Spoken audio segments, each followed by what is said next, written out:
Hi guys, welcome back to this channel. In this video, we are going to be exploring one of the core foundations of programming, and that is the types of programming language, translators, and IDEs. Now, types of programming language. So, programmers use a variety of languages to communicate with computers. However, it is important to remember that computers themselves only truly understand their own language, which is machine code.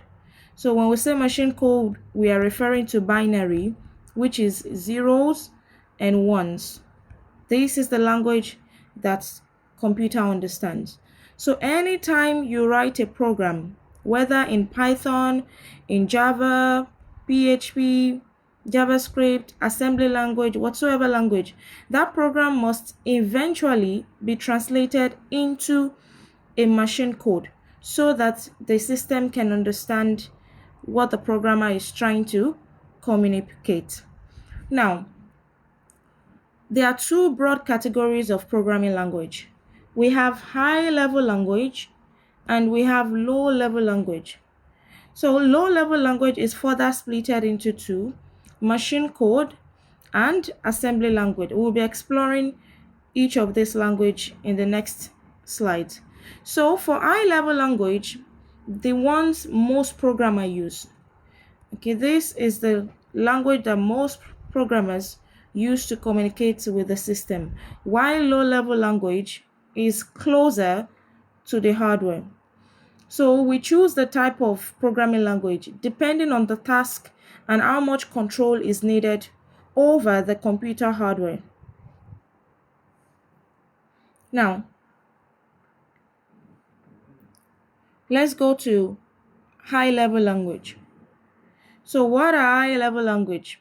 They are languages that are designed to be easy for humans to read, write, and understand. So this language is closer to English, meaning that when you read the language, it's use English words. Okay, and this language is easier to understand, easier to write, can be written in a shorter time, is easier to debug at development stage, and it is easier to maintain. So for high level language, you don't need to know how the computer works. You don't need to know how or what specific hardware instructions exist in the system. So a programmer uses high level language when they just want to focus on solving a problem. That is when programmers use high language.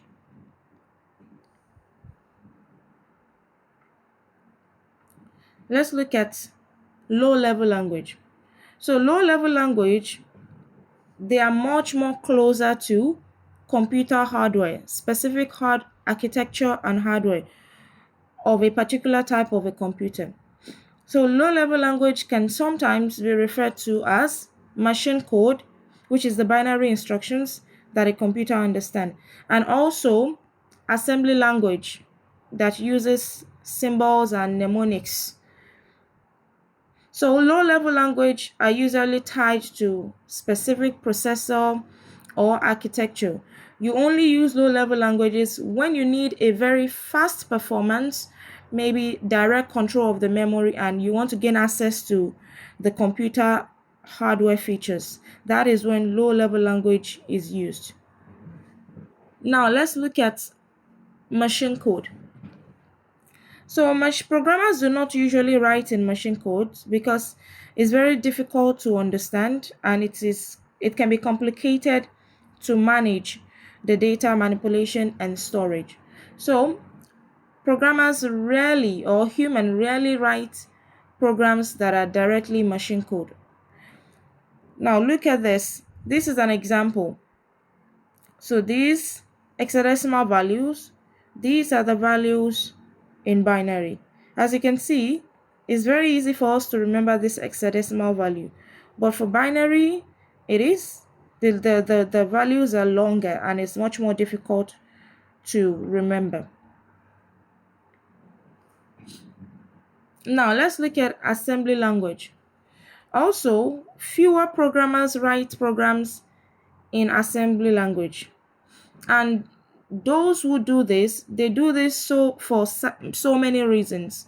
Okay, now assembly language is slightly easier than machine code because it uses symbols and short abbreviations, such as move, add, sub.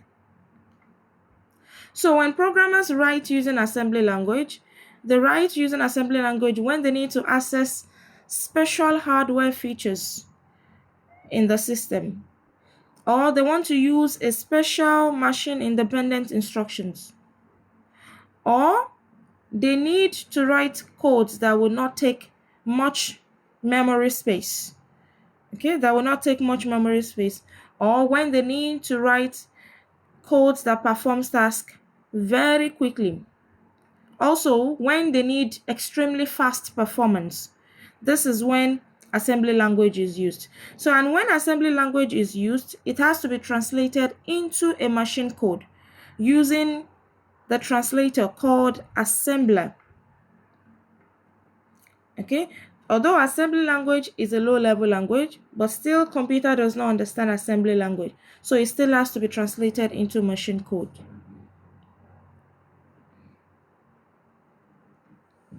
Now, let's look at comparison between high-level language and low-level language.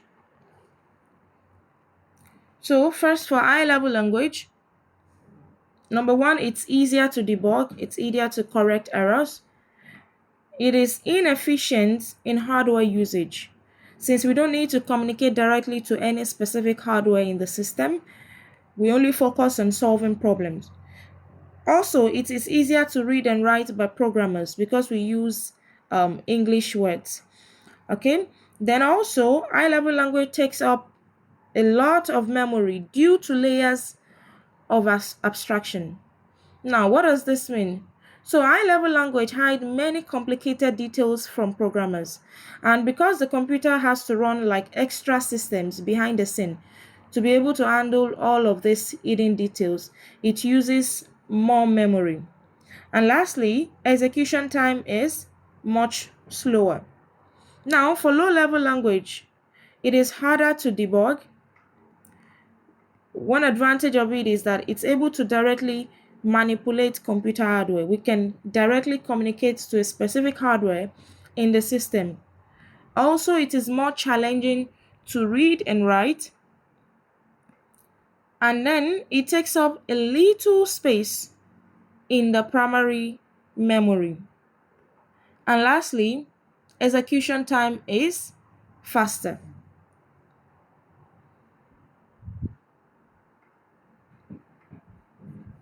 Now, let's look at translator.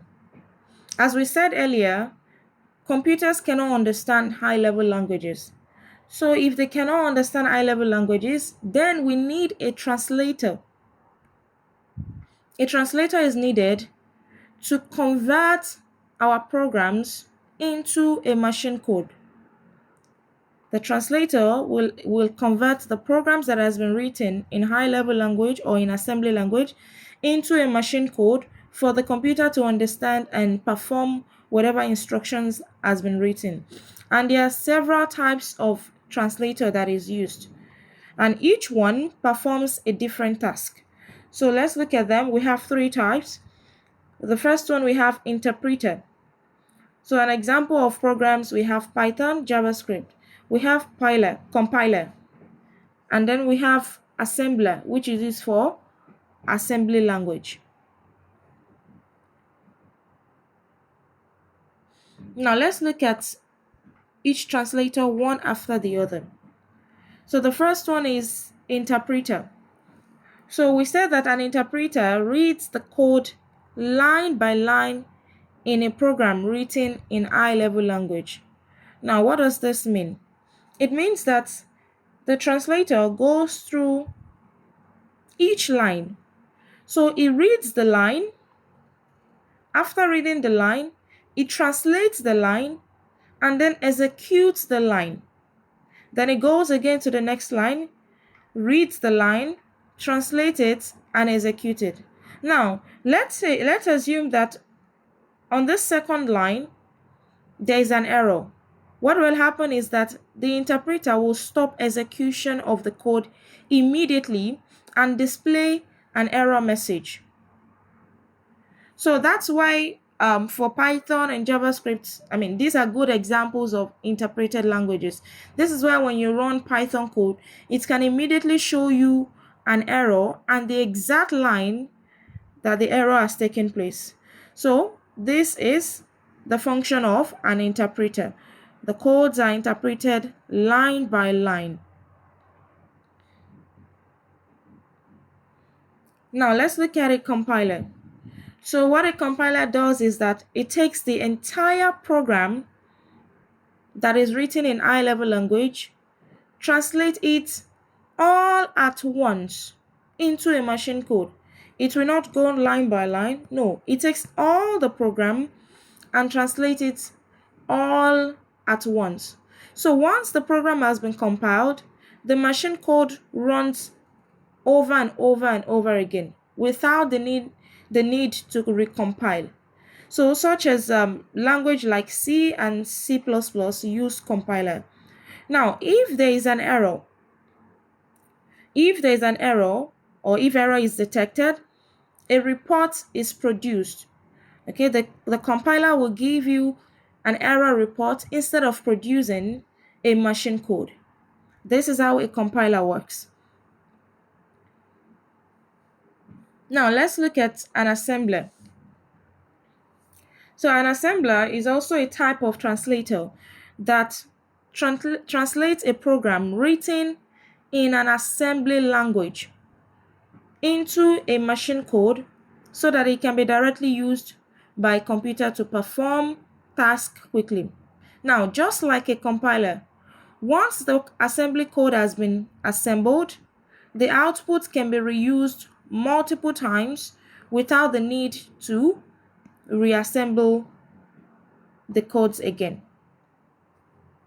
So this is an example of an assembly language, and then it is translated by an assembler, and then it turns into a machine code.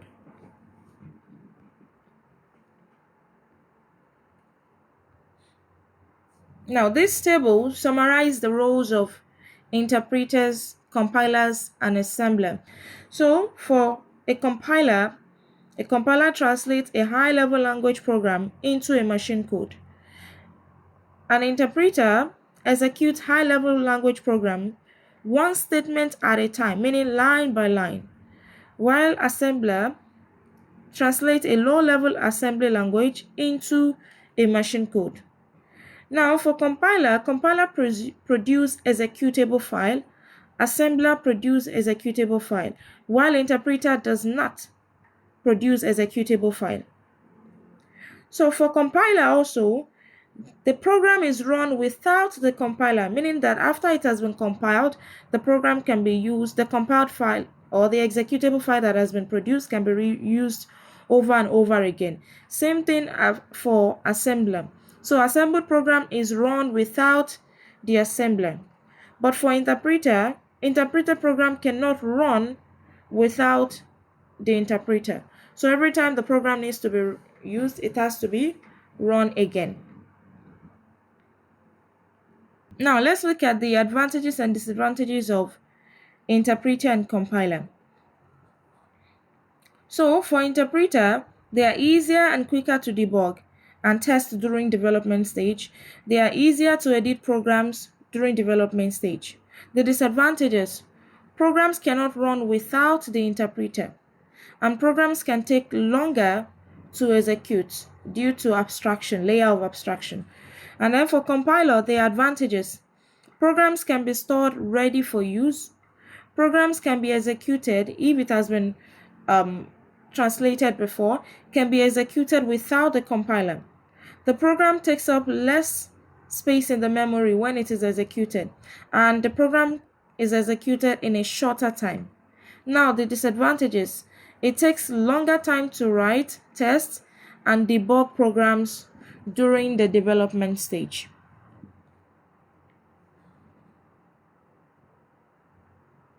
Now let's look at Integrated Development Environment, IDEs. So IDEs are software applications that provides everything a programmer needs in one place. So the programmers are able to write and edit their programs. Now, these are some of the features you will commonly find in an IDE. You will find a code editor, a translator, a runtime environment with a debugger. You will find error diagnostics, auto-completion, auto-correction, auto-documenter, and pretty printing. Now, let's look at each one. Now, for code editor. So a code editor is part of the IDE where you type your program. You type and you're able to edit your program. So it highlights keywords, it formats your code and helps you to organize your work. So this is an example of a Visual Studio code editor, and this is where we type our code. Now let's look at translators. So most IDEs comes with an integrated compiler or an interpreter. So this enables the program to be executed. So for example, when you click on Run in Visual Studio Code, the translator will immediately process your program.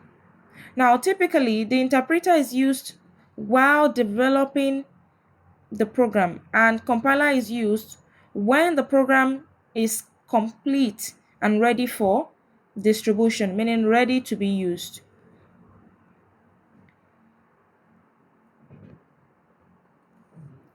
Now let's look at a runtime environment with a debugger. So this is one of the most powerful tools in an IDE. So what it does is that it runs the program under development and allows the programmer to step through the program line by line, watching the variables change, checking how logic flows. So to see if there is any logic error in the program and check how the program works as intended.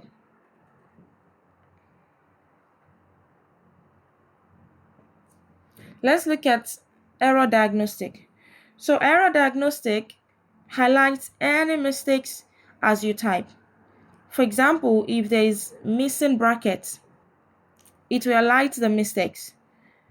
Or if there is incorrect spelling of keywords, it will highlight the mistakes. Also, IDE may even suggest corrections for you.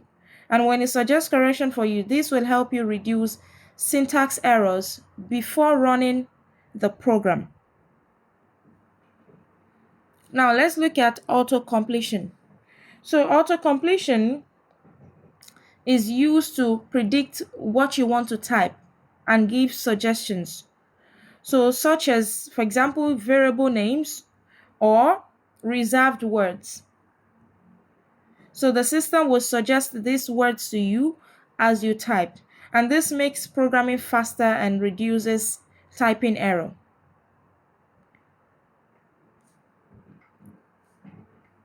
Also, we have auto-documenter and pretty printing. Now, what is the function of auto-documenter? It explains the function and purpose of programming code. So more like it helps to create documentation for your functions and the code structure.